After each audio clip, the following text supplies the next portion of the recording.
Well, I always say that people can learn a lot from the ways that people who are neurodivergent, who have got autism, think and view the world.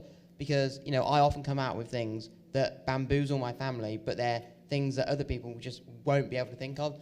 I'm mad on football, and I remember once telling my granddad, well, you know, if all the football teams in the Premier League finish on exactly the same number of points, he was like, yeah, well, then what would happen? And he said, well, it goes to the goal difference. I said, well, what happens if that is the same? And what happens if every single stat possible is exactly the same for every single team? Like, who would win the league? Who would get relegated? And he just looked at me like, that's impossible. And I'm like, well, it's not impossible. It's extremely unlikely, but it's not impossible. And it's that way of thinking. And I think, you know, people can learn a lot from the ways that, you know, I've got Asperger's, so people can learn a lot from the way that I think. And in the workplace, that could mean that I, you know, carry out a task in a quicker time frame, in a lot more detail.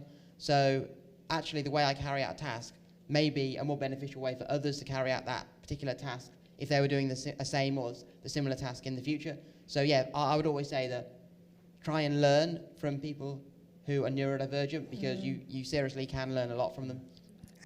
Well, I was diagnosed with Asperger's, which is now autism spectrum disorder, when I was 10 years old.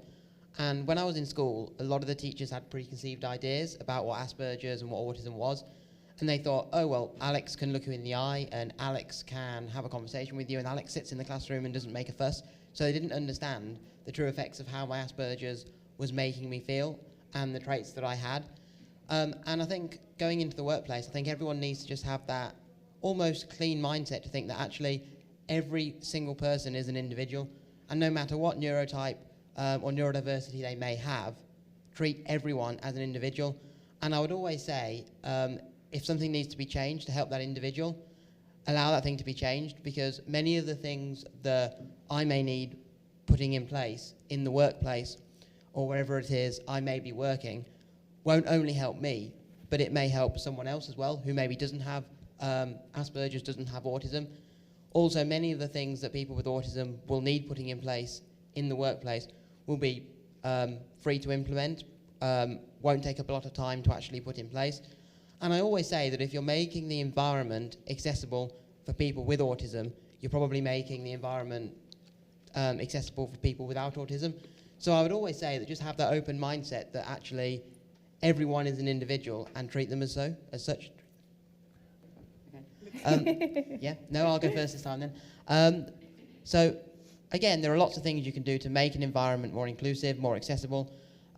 Two things that have always worked for me. One is having a quiet space I can go to whenever I need time for myself, whenever I'm feeling stressed. That's really important, but that quiet place needs to be the same quiet space all of the time. So if I suddenly need, in a split second, to go to a quiet place, or I can feel myself becoming stressed, I know exactly where to go. Also, having at least one person I can speak to at any given moment is also incredibly important, because it will stop me then from bottling all of my worries or concerns up until I get home. So that could be like a colleague. It could be, maybe I don't feel confident speaking to any of my colleagues, especially if it's a new company I've gone into, but it could be like a family member or a friend who I can reach on the phone. Again, that's really important. And also, I think since COVID, a lot more people have been working from home or online. And for people with autism, I know a lot of people have said how that's been extremely beneficial, because they've been able to work from an environment totally suited to their own needs. They haven't had to worry about interacting with loads of people or being a busy open plan office.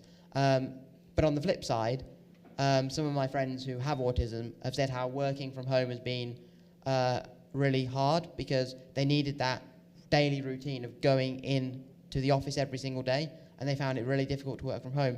So I'd always say, you know, work with that individual to come up not only with the best ways for them to work, but the best environments for them to work in.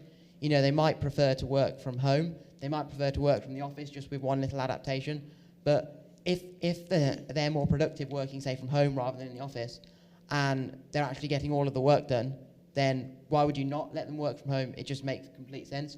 But yeah, those are just some of the things that you can do to make a workplace more accessible. But like I've said, you know, many of the things that we will need putting in place will be easy to implement, won't cost anything to put in place.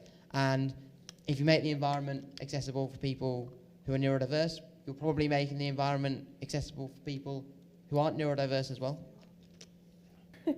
I'll just Very say quickly. I'll just say that, you know, there are so many organisations now actively wanting to employ people with autism, and I read one company, they wanted Asperger's, they wanted to actively employ people with Asperger's so they could look upon it as a real positive thing rather than a negative thing. You know, companies are changing their recruitment processes. I know one company were giving people the option to build Lego robots instead of carrying out that traditional interview process, because they realised that people who are neurodivergent, people with autism, struggled in a traditional interview.